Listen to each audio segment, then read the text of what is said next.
Non, pas comme ça, par pitié. Oh là là là là. Oh, c'est quoi ce qu'on a vu cet après-midi, putain. Oh là là là là là là. 2 points de perdu, enfin 3 points de perdu face à un adversaire comme la JOCR. Sans manquer de respect aux Auxerrois, putain les gars, ça c'est des matchs. C'est 3 points obligatoires, surtout après ce qui s'est passé jeudi, ce revers côté en Europa League. Tu devais gagner ce match. Ça, c'est des matchs en fin de saison. Ça sert à rien de regarder le classement maintenant, de toute façon. Mais en fin de saison, ça comptera. Ça, à la fin, ça peut te niquer une place, voire 2 places. Ça peut te coûter une place en Ligue des Champions, des trucs comme ça, tu vois. Tu vois, qu'on perde. Par exemple, tu vois, la semaine prochaine, on va jouer à Lille. Et ça sera beaucoup plus costaud, Lille. Ça me dérange pas de perdre des points, mais pas comme ça. Putain, franchement.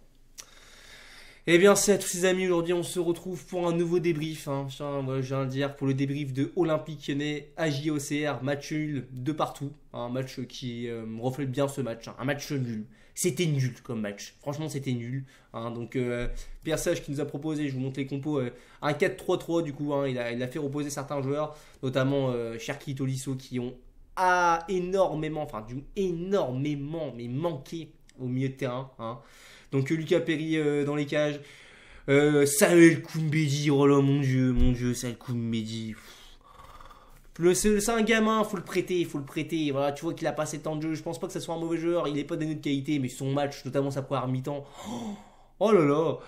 La défense centrale, Keita Char aussi, pour moi aussi pareil, une des grandes contre-performances ce soir, c'est de sa part surtout, pour moi, parce que c'est aussi ce qui coûte aussi la victoire ce soir. Niakate, Tagliafico à gauche, Tanner Tessman, ça a été, Tanner Tessman, j'ai plutôt bien aimé. Matic Veritou, Benrama, Fofana, Miko Tadze qui a marqué son doublé. Bon, je suis content, mais dans le jeu, c'était pas ça. Bref, comme je le disais, un match nul, mais qui reflète bien ce match. Déjà, on va commencer tout de suite par ça, par la polémique qu'il y a eu là, sur ce fameux premier penalty marqué par l'Olympique Lyonnais. Alors moi, je suis pas un spécialiste des règles. Ce que je peux dire, après, c'est mon avis personnel. Parce que je pense ensuite par ça, après je veux quand même parler de foot. Pour moi, il y avait penalty. Voilà, le défenseur auxerrois maîtrise mal son geste. Pour moi, voilà, il voit pas que Mikotadze arrive derrière.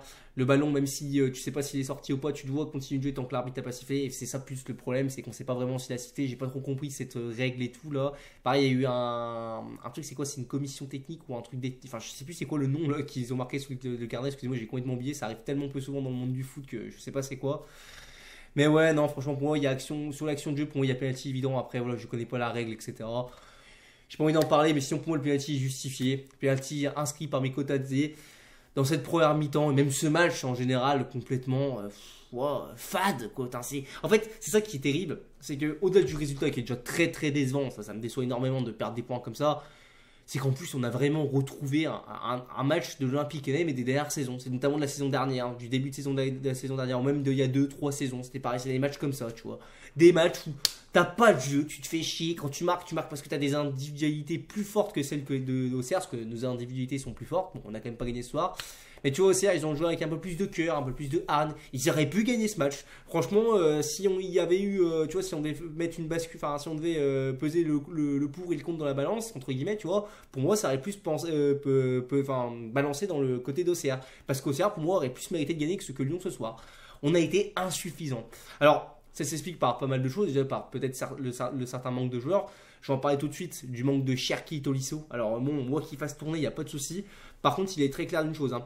C'est que quand t'as pas Tolisso et surtout Cherki, c'est pas du tout les mêmes équipes. On va pas se mentir. Et d'où ce que je dis souvent, il va falloir absolument cet hiver, je l'ordonne, je l'exige pour le bien de ce club, recruter un milieu offensif, demi ou deux, même deux, c'est même un ou deux, ce que tu veux. Almada, je sais pas s'il va venir.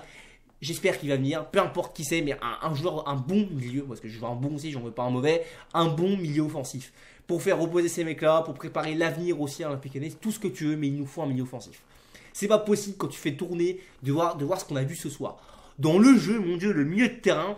Alors, en soi, ils font pas tous un mauvais match. Je pense notamment à Tessman et Matic. Bon, surtout Tessman pour moi qui a quand même fait un match où il a fait des récupérations assez intéressantes et tout.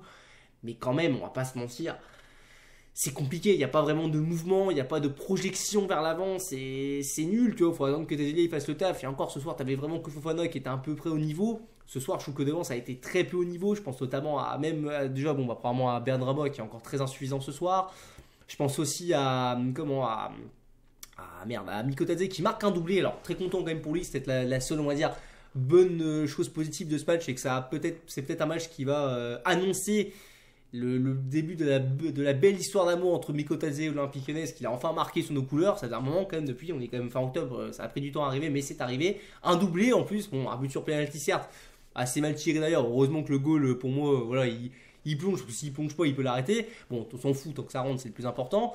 Et bon, ce but aussi où il a reprend bien la tête, il n'est pas facile à mettre, hein, notamment son deuxième but là, de la tête où il n'est pas facile dans l'angle et tout qu'il est. Beau but de buteur. Mais à part ça, bon, dans le jeu, c'était vraiment pas terrible, hein. Je ne l'ai pas vu vraiment aussi intéressant qu'un Lacazette, tu vois. Notamment en pointification, je critique beaucoup Lacazette dans son jeu de fixation quand on dit que ça sert un peu à rien des fois. Ce qu'on demande et tout, c'est d'avoir un numéro 9 qui marque, ce que fait la famille Kotadze aujourd'hui. Mais j'attends quand même un minimum quand même, tu vois. Après, bon, c'était pas facile pour lui, il fait pas non plus un match dégueulasse. Moi, j'ai pas trouvé ça très intéressant, personnellement. J'ai trouvé son match assez fatigant par ça. Mais bon, il marque, c'est le plus important pour lui.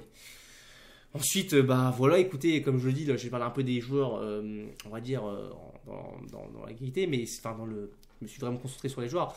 Mais le match, les gars, c'est un match, franchement, bah, qu'est-ce que tu veux que je te dise en fait? Il n'y a rien à dire réellement, c'est un mauvais match.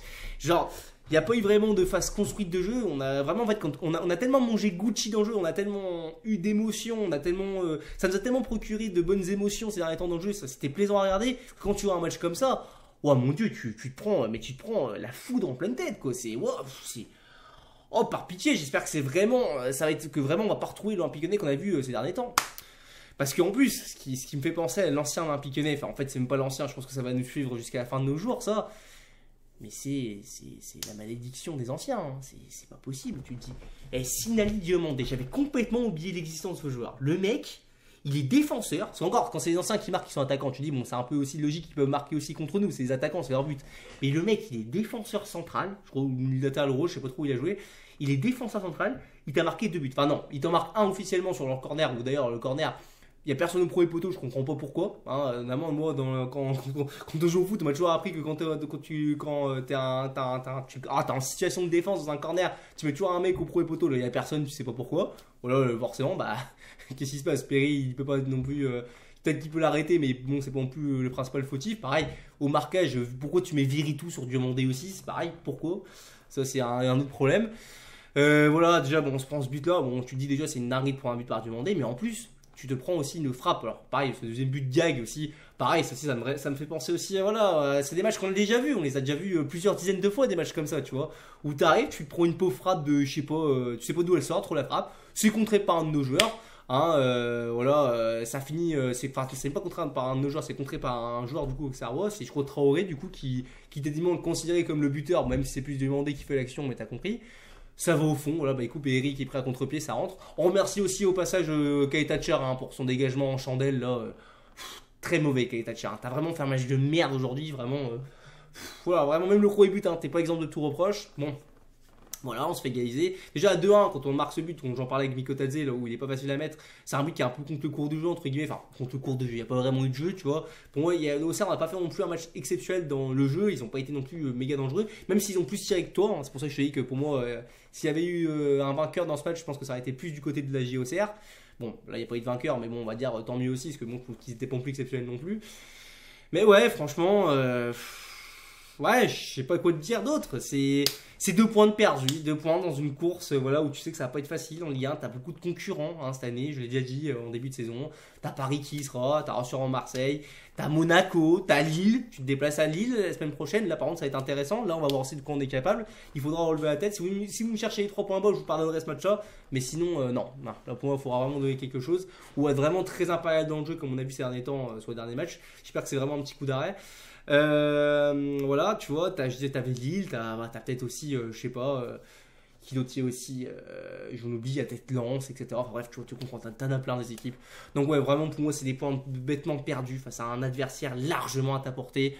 Et moi, ce que je dis, c'est comme je le disais au début du débrief, ce qui m'attriste en fait, c'est que quand t'as pas Tolisso et surtout Cherki, bah, t'as l'impression que cette équipe c'est plus la même quoi, elle joue plus de la même façon. Alors oui il y avait aussi Koumbedi qui a remplacé Maitland Nice ou voilà Mata selon les vouloirs de l'entraîneur, mais quand même tu te dis c'est pas possible que l'équipe soit autant désordonnée quoi. T'as l'impression qu'il y avait vraiment un problème de coordination dans cette équipe quoi. C'est non vraiment je suis dégoûté, voilà, je suis frustré, ça me dégoûte. J'ai l'impression d'avoir perdu 1h30 de ma vie. Le match était pas beau. Franchement, j'ai pas pris de plaisir à regarder ce match. Dommage parce qu'en plus, je tiens à le dire tout de suite, tiens, on va faire les tops et les flops.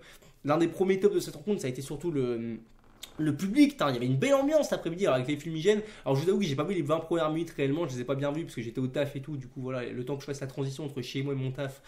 Bref, je te raconte pas ma vie, j'ai pas bien vu, mais j'ai quand même bien vu les tifos. Voilà, c'est dommage en plus qu'il y avait un beau stade contrairement à jeudi dernier où je trouve qu'il y avait pas beaucoup de gens. Là, j'étais content, tu vois. Là, il y avait vraiment une belle ambiance. Bon, des fumigènes, après, je pense qu'on va aussi se prendre des sanctions par rapport à ça.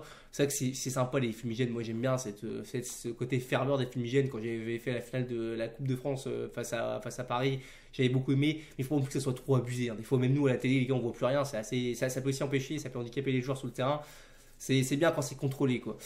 Mais ouais, sinon une belle ambiance, voilà, le stade, je sais pas, il était pas, je pense, non plus réellement plein comme ça a été dit à la télé, mais il y avait vraiment du monde, franchement, ce soir. Cet après-midi plutôt. Donc ouais, ça me déçoit par rapport à ça. Sinon, au top du match, on va mettre Miko Tadze pour ses 2 buts, hein, parce qu'on ne peut pas ne pas le mettre en top. Hein. C'est le seul joueur qui se démarque réellement, on va dire, dans les statistiques, si je peux dire ça comme ça. J'ai aussi envie de dire aussi Tessman qui est un peu sur la continuité de son match quand même face à Bekistas. Je l'ai peut-être mal dit, il me semble, j'ai dit Bekistas. Enfin, je sais plus comment ça se dit, le club turc là, qu'on a joué, je sais jamais. Bref, face à eux, quoi, ceux qu'on a joué jeudi. Donc ouais,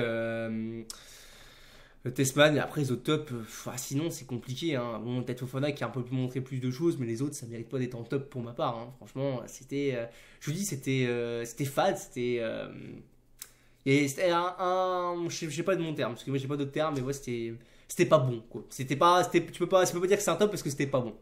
En flop, par contre, bon, je pourrais mettre beaucoup de gens dans le reste de l'équipe. Mais en énorme flop, moi j'aimerais déjà mettre, je vais déjà commencer par lui, c'est Kalitachar. Moi, Kalitachar, surtout sur le deuxième but qu'on prend, mais même le premier, hein, il est pas irresponsable par contre. Je veux dire, franchement, pour moi, franchement, Kalitachar c'est très mauvais. Hein. Voilà, les saucisses qu'il t'envoie et tout devant, c'est n'importe quoi la relance, il défend mal. Non, vraiment, j'ai pas du tout aimé le match de Kalitachar. Kumbedi aussi, pareil, je comprends même pas qu'il sorte même pas à la mi-temps, ce spectacle Kumbedi. Moi je vous dis, c'est un gamin, je pense qu'il faut qu'on prête, mais là c'est trop tendre pour la Ligue 1, tu vois, il a pas encore le niveau. Je pense que tu veux le reprêter à un club du style, comme son ancien club, le Havre, ou même tiens, des clubs comme Auxerre, tu vois, c'est pas, mais bon, ça manquait de respect à ces clubs-là, tu vois. C'est les clubs où je pense qu'ils auraient plus le temps de s'exprimer, tu vois. Pour moi, il n'y a pas le niveau pour jouer même dans la rotation, pour ma part. Et ça faisait un petit moment qu'on le voyait. Pourtant, je pense qu'il a un petit potentiel, parce qu'il a déjà fait des matchs avec nous, mais il en a aussi fait des mauvais, ce qui fait que pour moi, voilà, faudrait le prêter pour vraiment qu'il puisse un peu plus muscler son jeu, tu vois. Puis autre flop, après, bon bah je te dis, ouais, après il y en a plein, hein. Franchement, mais je le verrai tout pas top. Bon, on verra tout, j'ai pas trop aimé ce soir. Le match de Tagliafico, ça a été aussi, c'est pas parfait non plus. Benrama aussi, dans le dernier geste, c'est compliqué. Ouais, voilà. Non, franchement, il n'y a pas grand chose à dire. Hein. Les seuls tops après, il y avait aussi des tops aussi, je vais en parler aussi dans la partie top. La rentrée de Cherki a fait du bien aussi, tu le sentais quand même. Hein. Tu vois qu'il apportait vraiment ce dynamisme-là, mais sinon, à part ça, ouais, il n'y avait pas d'autres tops. Ouais, non, franchement, je vais pas me répéter sur ce que j'ai déjà dit. J'ai rien d'autre à dire sur ce match. Hein. Franchement, décevant. Franchement, je suis vraiment déçu. Hein. J'espère vraiment que face à Lille, ça va aller mieux, mais ça va être compliqué. Hein. Lille, c'est une belle équipe, les gars. La semaine prochaine, c'est quand le match? C'est vendredi ou samedi, je crois. On se déplace chez une belle équipe de Lille, hein, chez une belle équipe lilloise. Voilà, tombeur du Real Madrid qui en a pris 4 derrière face au Barça. Et tombeur de l'Atlético Madrid, même si bon, il gagne ce match-là, mais il faut pas non plus, il est un peu trompeur aussi dans le sens où ils se font dominer tout le match et bon, il y a eu un penalty accordé. Enfin bref, je m'en fous, je sais pas. Ce qui compte, c'est qu'ils ont eu la hargne d'aller gagner là-bas. C'est pas une équipe ridicule, il faudra vraiment se donner à fond. Il faudra aussi mettre une équipe type, hein, remettre du Cherki Tolisso. Et puis voilà, mettre aussi après qu'à choisir entre Miko Tadze et la Casette, on verra bien. Enfin bref, on verra ça au moment du match. N'hésitez pas à donner votre avis, que ce soit en pouce bleu ou en pouce rouge. J'ai rien d'autre à vous dire sur ce débrief. Hein. N'hésitez pas à donner votre avis en commentaire. Qu'est-ce que vous pensez de ce match? Et puis nous, bah écoutez les gars, on se retrouve prochainement pour un nouveau débrief ou une vidéo actu. S'il y a vraiment une grosse actualité, mais je pense pas que ça soit le cas. Bref, à plus les amis et à LOL.